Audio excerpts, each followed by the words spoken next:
I patted him on the shoulder, and when he turned around, I hit him with everything I had. I struck from the soles of my boots, putting all 90 kilograms into it. I felt his nose crunch and blood flow, and when he raised his hands to his face, I punched him in the stomach, forcing a loud oof from him as he doubled over. Another blow to the side of his head, and he fell to the ground. I thought about kicking his ass half a dozen times, but then I thought, what the hell? He got the message. I turned to Darcy and said, "Looks like I broke his nose. Maybe you can kiss it better." And then I turned and walked away from the woman who wore my wedding ring and the man who was my best friend. It was Darcy's sister's birthday party, and it was held at Barney's roadside establishment. We pushed a few tables together, drank, and danced to the live music of the band, and everyone was having a great time. We had been there for just over 2 hours when something caught my attention. My girlfriend Darcy was dancing with my best friend Mark, and although this in itself wasn't new, what caught my eye was his hands sliding down her back and resting on her butt, and she didn't push it away or say anything to him. Then I noticed Mark's leg pressing against Darcy's leg, and again she did nothing. By that time, both of them had piqued my interest, and I moved to have a better view of them while pretending to talk to the others at the table. The music stopped, and it took them a few seconds to realize it and separate from each other. They returned to the table, and although they sat on opposite sides, for chairs apart, I noticed they kept glancing at each other. During the next song, I danced with Darcy and, holding her, asked, "Is everything okay?" "Yes, why?"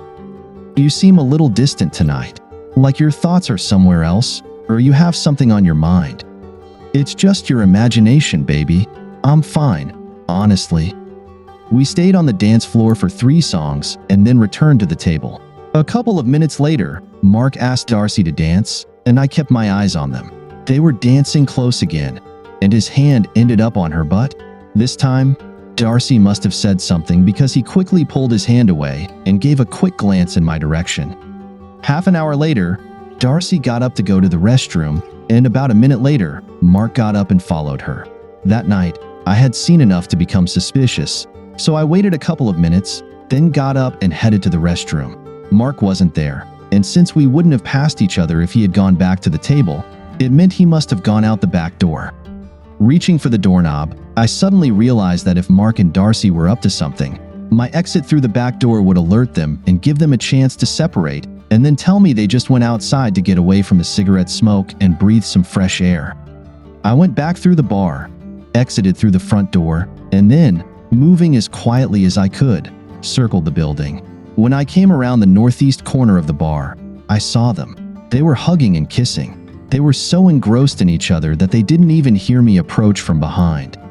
I had just finished packing all of Darcy's things that were in my apartment into garbage bags when I heard someone knocking on the front door. The key turning in the lock told me it was Darcy. I didn't look up from what I was doing when she entered, but I said, "You're just in time to take this crap out of here." I was about to throw it in the trash. "Can we talk about this?" "No. Tonight, I saw enough to understand everything I need to know. It wasn't what you think." "It doesn't matter, Darcy. I saw what I saw, and that was enough. You broke Mark's nose and dislocated his jaw. He's lucky. I should have kicked him a half dozen times and broken a couple of ribs. I've never seen you so violent before. Sometimes it's good not to see things. Now, please, just take your things and go." "Please, Rob, I made a stupid mistake. I drank too much and wasn't thinking clearly." "Yeah? Well, it's good I caught you making that kind of mistake before I married you, not after." "Please, Rob, it didn't mean anything, honestly. As soon as you said yes and put on my ring, you were supposed to be a one-man woman, and that one man was supposed to be me. You just showed me that I can't trust you. Just take your things and leave." Tears were streaming down her cheeks as she began to take off her wedding ring. "Keep it," I told her. "I don't want it reminding me of you. If you keep it, Mark won't have to buy you one.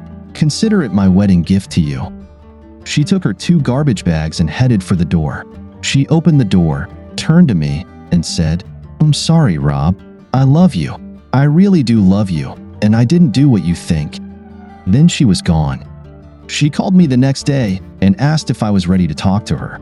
I hung up, She made another half dozen attempts, but I always hung up, and eventually, she gave up completely. Over the next month, Mark made a dozen attempts to get me to talk to him, and finally, I told him that if he came within arm's reach of me, I'd send him to the hospital for a month. He finally got the message and stopped calling. 8 months later, Darcy and Mark got married. I had to laugh when I received the invitation. Maybe I was supposed to be this something old.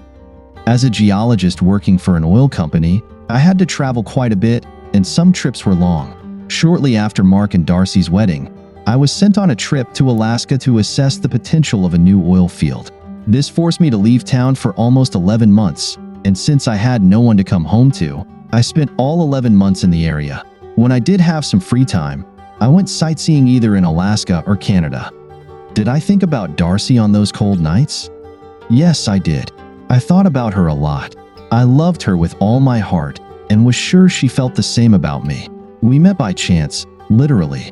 I wasn't paying as much attention to my driving as I should have been and backed into her car in a parking lot. She wasn't around, so I wrote my name and office address on a piece of paper and tucked it under her windshield wiper. 3 hours later, my receptionist called and said that a woman wanted to see me. She says you're expecting her. I checked my calendar and didn't see any appointments for that day, but I didn't have anything pressing, so I told Fran to send the woman to my office. 2 minutes later, the door to my office opened, and the most beautiful woman I had ever seen walked in. If there is such a thing as love at first sight, that's what happened to me right then. Mr. Allison? I'm Darcy Miller, and I'm here to accept your offer. My offer? I'm afraid I don't understand. Oh? Wasn't that an invitation to dinner you left under my windshield wiper? Although I do think backing into my car is a bit of an extreme way to meet me. Invitation to dinner? I suppose it was probably just a way for you to give me your insurance information, but I saw the look on your face when I walked in, so I decided to treat it as an invitation to dinner. It was all too fast for a guy like me, but I wasn't completely out of my depth, so I finally managed to pull myself together enough to say, "Are you free tonight?" She was free, and 3 days later, when I was walking her to her door after our date, she kissed me so hard my knees buckled. Then she grabbed me by the tie and pulled me into her apartment. "I don't know if you felt the same thing I did when I walked into your office," she said. "But the look on your face suggested you might have, and I don't want to wait another dozen dates while you try to work up the nerve to get me into bed." We lay there, holding each other and basking in the warm afterglow of amazing lovemaking, and I asked, "What size ring do you wear?" "My ring size? Why do you want to know?" "I want to buy your engagement ring in the morning, and I need to know the size." "Are you proposing to me?" "Hey, you're the one who didn't believe in wasting time. I'm just following your lead." 5.5. We set a date, but before it arrived, there was that night at Barney's. It was only after I got home that I learned Mark and Darcy's marriage didn't last very long. It turns out Mark had a hidden side that no one knew about. He was abusive. After he sent Darcy to the emergency room for the 5th time, she decided she'd had enough and hit him over the head with a cast iron skillet. While he was in the hospital with a fractured cheekbone, she moved out and filed for divorce. I found all this out when I was having dinner with my cousin Richard and his wife Dee. "Are you going to call her?" Dee asked. "For heaven's sake, no. Why would you even ask that?" "Because, in a way, you're responsible for what happened between them." "How the hell could that be?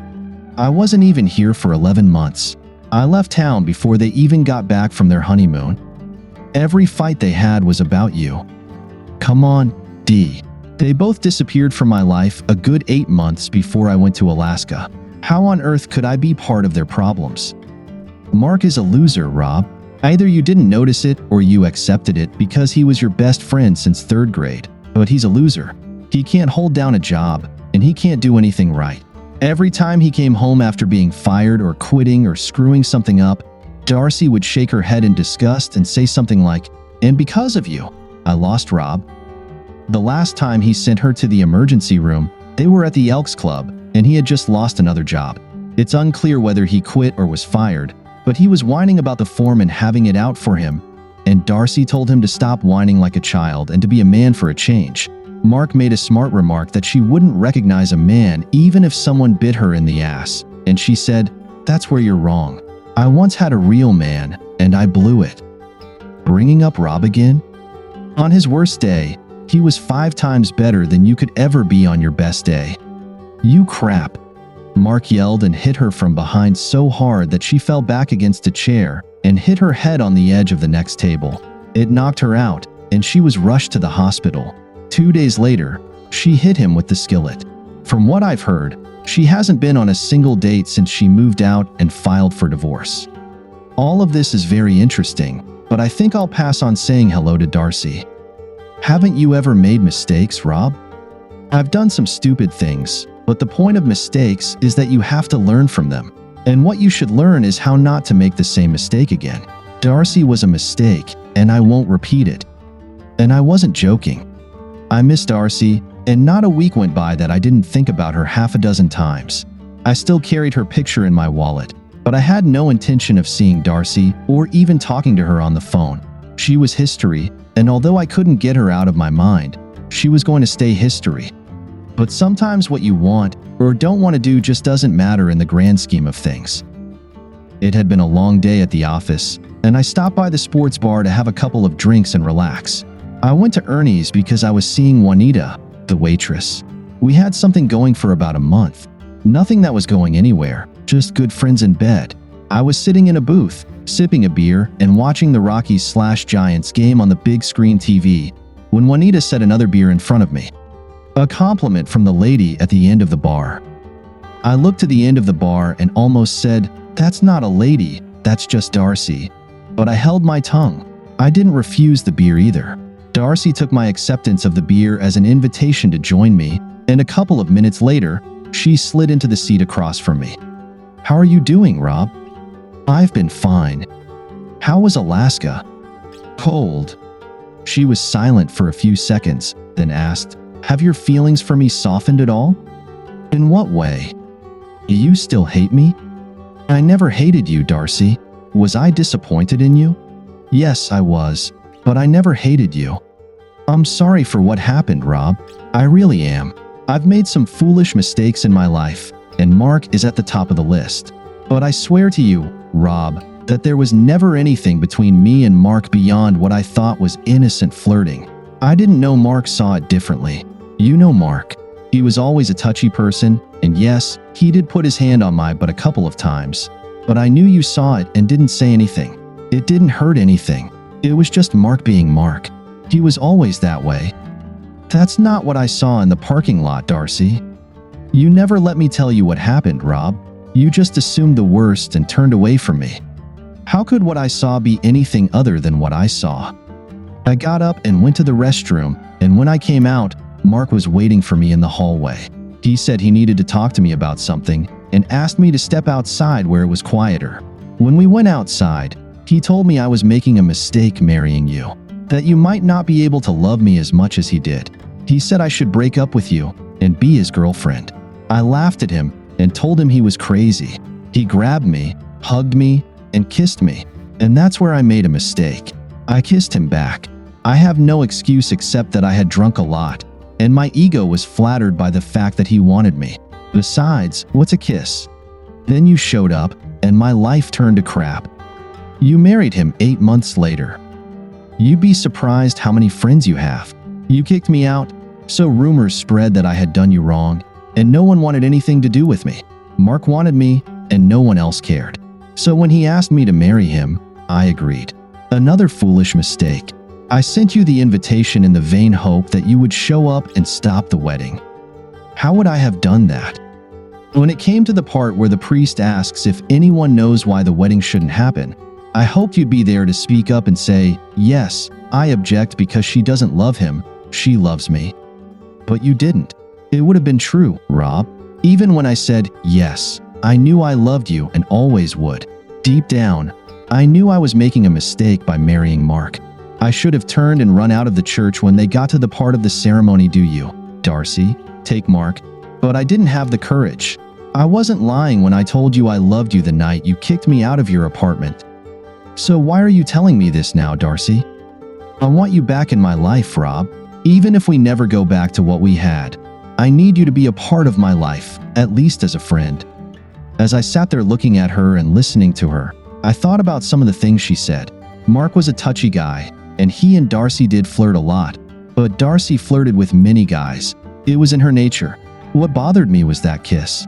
The image of Mark and Darcy hugging each other stuck in my mind. Suddenly, I realized that it wasn't the kiss itself that bothered me. It was their hands. It was the way their hands held each other. Once or twice, I got carried away, especially at Christmas parties where you could play under the mistletoe, but I never held the women I kissed. I never held them the way Darcy and Mark held each other. On the other hand, was I making too much of it? Was I really sure of what I saw? I was angry and furious. In my anger, did I see more in it than there really was? Could it all have happened the way Darcy claimed? Darcy sat and waited for me to say something, but what could I say? I knew that I still loved her. I knew that I missed her, but the question was whether I dared to take the risk. That kiss and those hugs would always be with me. The only thing I knew for sure was that I didn't know what to do, so I chose the easiest way out. You've given me a lot to think about, and although I'm not sure I'll ever be able to accept your version of what happened, I'll think about it. Maybe I'll call you in a couple of days."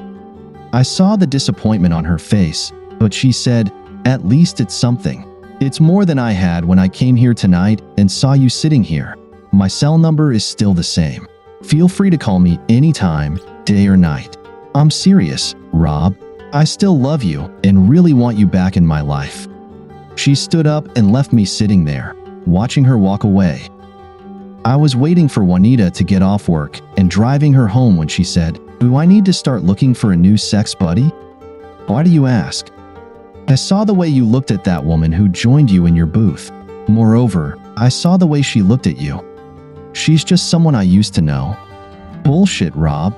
There was something strong going on between you two, and it was obvious to anyone who can read the signs. Be honest, honey, how much time do I have?" "I'm not going anywhere." She paused and just looked at me for a moment, then said, "Yeah, you are, honey. You just don't know it yet." She slid over next to me, unzipped my pants, saying, "But you'll still be mine for a while." Once inside her apartment, she quickly undressed and said, "Hurry up, honey. I want as much time with you as I can get before you leave." "Stop saying that. I'm not going anywhere," I replied, wondering why she was so certain of my departure. As I undressed, I also questioned why Juanita and I never interacted beyond being intimate buddies, and almost immediately realized I already knew the answer. She was fun, attractive, and enjoyed being close, but I simply didn't love her. I liked her. I liked her a lot, but I didn't love her. "You know what I want, darling?" she said, and I asked her. She liked what she called half and half, and her favorite place to experience it was leaning forward over the back of the couch. The first half involved being intimate with her, while also stimulating her in another way. The second half came when she cried, "Now, baby, now," and I would switch to the other area. I followed her lead, and she responded with pleasure, encouraging me. At that moment, I had the strangest thought. I wondered why Darcy and I never tried this kind of intimacy. As soon as that thought crossed my mind, Juanita cried out and trembled with pleasure, triggering my own release. Afterward, Juanita took me to the bathroom, cleaned me up, and then gave me another intimate moment. After another round of closeness, I kissed her goodbye and headed home, to my own home. As I drove, I wondered why I started thinking about Darcy while being intimate with Juanita. I had never done that before. Since breaking up with Darcy, I had shared a bed with half a dozen women, and not once did thoughts of Darcy intrude. Then, with Darcy back in my thoughts, I started thinking about what she had said earlier at Ernie's. Was it true? Could I believe her? In my anger that night, did I give more significance to what I saw than was actually there? If we got back together, would I always wonder and, as a result, always be suspicious of her? That's what it all came down to, trust. That's what is required for a relationship, trust. A relationship couldn't work if every time you were apart, you wondered what the other person might be doing. It wouldn't work if every time your partner came home late, you questioned where she had been and what she had done. It couldn't work if the other person called to cancel a date, leaving you to wonder what they were doing instead and possibly with whom. This question loomed before me as I thought about Darcy and what she had told me. Could I trust her? Even as I asked myself this question, I knew there was only one way to find out. I slept my usual exhausted sleep, as I always did after an evening with Juanita. On my way to work, I stopped by Bob's Big Boy for breakfast, and when I got to my office, I picked up the phone, called Darcy, and asked her to meet me at Barney's roadside cafe at 6. She said she would be there. I was already seated at a table when she walked in, and I saw the look of hopeful anticipation on her face as she approached me. As soon as she sat down, I got straight to the point. "So, what do you want, Darcy? To meet up from time to time?" "That would be great, Rob, but you know what I want. I want you back in my bed, where you belong. No commitments. Dinner and dancing would be nice, but the main thing is I want you back in my bed." "So, you're proposing a friends with benefits relationship? Call it what you want, Rob, but I need you back in my life." "No commitments?" "None." "When's a good time to call you this week?" "There's no time like now, Rob. My place, your place, a motel, your back seat or mine, but right now is the perfect time." I tossed a tin on the table, stood up, and followed Darcy out of the bar. I have no idea how this will turn out. It will all depend on whether I can learn to trust her again. It might take some time, if it happens at all, but we're both young, so we have time.